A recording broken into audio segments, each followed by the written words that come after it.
Hello friends, എല്ലാവർക്കും Mallus cooking ഹട്ടിന്റെ പുതിയൊരു വീഡിയോയിലേക്ക് സ്വാഗതം. ഇന്നത്തെ വീഡിയോ എന്ന് പറയുന്നത് നല്ല പൂവ് പോലെ സോഫ്റ്റ് ആയിട്ടുള്ള ഒരു അപ്പമാണ്. നമ്മൾ സോഡാപ്പൊടിയോ ഈസ്റ്റോ തേങ്ങയോ അതുപോലെ തന്നെ കപ്പിയോ ഒന്നും കാച്ചാതെ തയ്യാറാക്കി എടുത്തിട്ടുള്ളതാണ് ഈ ഒരു പൂവ് പോലെയുള്ള അപ്പം. അപ്പൊ ഇതെങ്ങനെയാണ് തയ്യാറാക്കി എടുക്കുന്നതെന്നൊന്ന് നോക്കാം.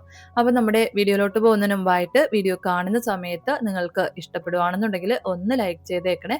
അതുപോലെ തന്നെ ചാനൽ ഒന്ന് സബ്സ്ക്രൈബ് ചെയ്ത് സപ്പോർട്ട് ചെയ്യാനും മറക്കല്ലേ.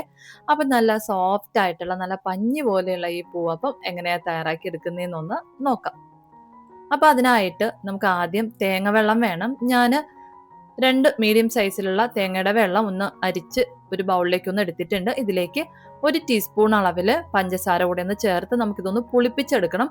നമ്മൾ ഇന്നാണ് അപ്പം തയ്യാറാക്കാനായിട്ട് അരയ്ക്കുന്നതെങ്കിൽ 2 ദിവസം മുമ്പ് തന്നെ നമുക്ക് ഇതൊന്ന് തയ്യാറാക്കി വെക്കേണ്ടതുണ്ട്.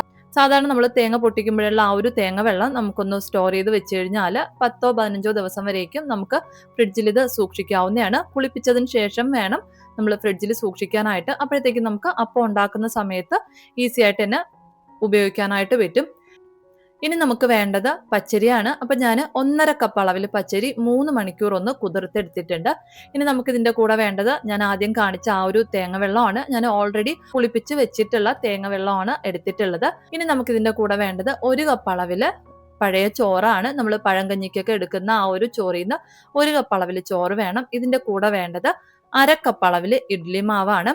ഇനി ഇഡലി മാവ് കയ്യിലില്ലാന്നുണ്ടെങ്കിൽ 2 സ്പൂൺ അളവിൽ ഉഴുന്ന് എടുത്താലും മതിയാവും. നമ്മൾ അരി കുതിർക്കുന്ന സമയത്ത് തന്നെ അതിന്റെ കൂടെ ഈ 2 സ്പൂൺ അളവിൽ ഉഴുന്നും കൂടെ ചേർത്ത് വേണം ഒന്ന് കുതിർത്തെടുക്കാനായിട്ട്. പിന്നെ ഉഴുന്നെടുക്കുന്ന സമയത്ത് തൊലിയില്ലാത്ത ഉഴുന്ന് വേണം എടുക്കാനായിട്ട്. ഇനി നമുക്ക് ഇത് നന്നായിട്ടൊന്ന് അരച്ചെടുക്കണം.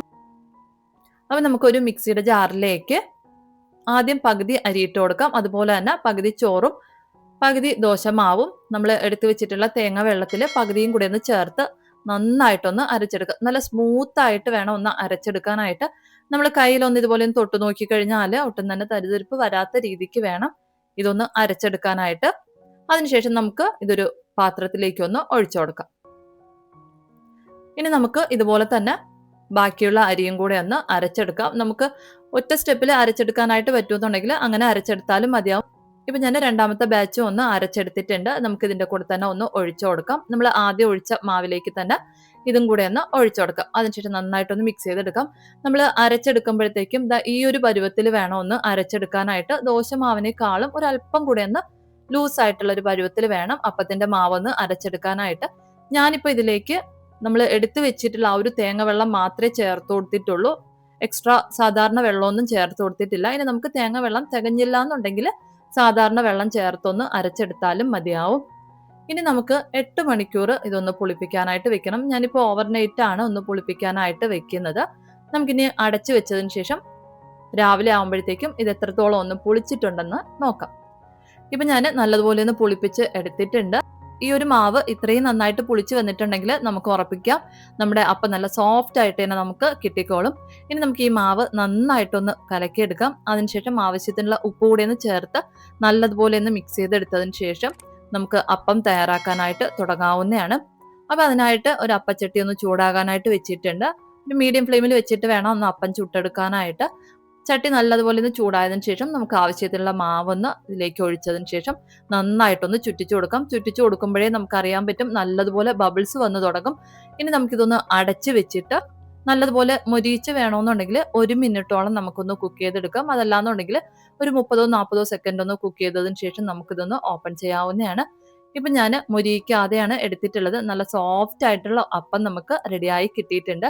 ഇനി നമുക്ക് പൂവപ്പം എങ്ങനെയാ തയ്യാറാക്കി എടുക്കുന്നതെന്നൊന്ന് നോക്കാം. അപ്പൊ നമ്മൾ പൂവപ്പം തയ്യാറാക്കാനായിട്ട് സാധാരണ നമ്മൾ അപ്പം തയ്യാറാക്കുന്നതിനേക്കാളും ഒരല്പം കൂടെ കൂടുതൽ വേണം മാവൊന്ന് ഒഴിച്ചു കൊടുക്കാനായിട്ട്. അതിനുശേഷം നമുക്ക് ആദ്യം ഒരു പ്ലസ് കിട്ടത്തക്ക രീതിയിൽ മാവൊന്ന് ചുറ്റിച്ചെടുക്കാം. ഇനി നമ്മൾ ഈ പ്ലസ് ആക്കി എടുത്തിട്ടുള്ളതിന്റെ ഓപ്പോസിറ്റ് നമുക്ക് വീണ്ടും ഒരു പ്ലസ് കിട്ടത്തക്ക രീതിയിൽ ഈ വീഡിയോയിൽ കാണുന്ന പോലെ ഒന്ന് ചുറ്റിച്ചെടുത്തു കഴിഞ്ഞാൽ നമുക്ക് ഫൈനലി ഒരു പൂവിന്റെ ഷേപ്പിൽ ഒന്ന് ആയി കിട്ടും. അതിനുശേഷം നമുക്കിതൊന്ന് അടച്ചു വെച്ചിട്ടൊന്ന് കുക്ക് ചെയ്തെടുക്കാം. ഇപ്പൊ ഞാൻ ഈ ഒരു പൂവപ്പം കുറച്ചൊന്ന് മൊരിയിച്ചാണ് എടുക്കുന്നത്. ഒന്ന് സ്റ്റിഫായിട്ട് നിൽക്കാൻ വേണ്ടിയിട്ടാണ് ഒന്ന് മൊരിയിച്ചെടുക്കുന്നത്. അപ്പൊ ഞാൻ 1 മിനിറ്റോളം ഒന്ന് വേവിച്ചെടുത്തിട്ടുണ്ട്. ഇപ്പൊ നമ്മുടെ പൂവപ്പം റെഡി ആയിട്ടുണ്ട്.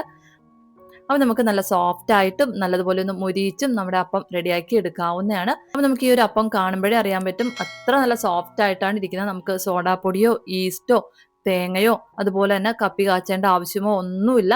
അല്ലാതെ തന്നെ നമുക്ക് നല്ല അടിപൊളി അപ്പം തയ്യാറാക്കി എടുക്കാം. അപ്പോൾ എന്തായാലും ഈ ഒരു രീതിയിൽ ചെയ്തിട്ടില്ല എന്നുണ്ടെങ്കിൽ ഈ ഒരു രീതിയിലൊന്ന് ചെയ്ത് നോക്കാം. നിങ്ങൾക്ക് വീഡിയോ ഇഷ്ടപ്പെടുകയാണെന്നുണ്ടെങ്കിൽ ലൈക്ക് ചെയ്യാനും അതുപോലെ തന്നെ നിങ്ങൾ ചെയ്ത് നോക്കുകയാണെന്നുണ്ടെങ്കിൽ നിങ്ങളുടെ അഭിപ്രായം കമന്റ് ബോക്സിൽ അറിയിക്കാനും ഒന്നും മറക്കല്ലേ. അപ്പോൾ പുതിയൊരു വീഡിയോയിലൂടെ നമുക്ക് വീണ്ടും കാണാം. അതുവരെ താങ്ക് യു. ബൈ.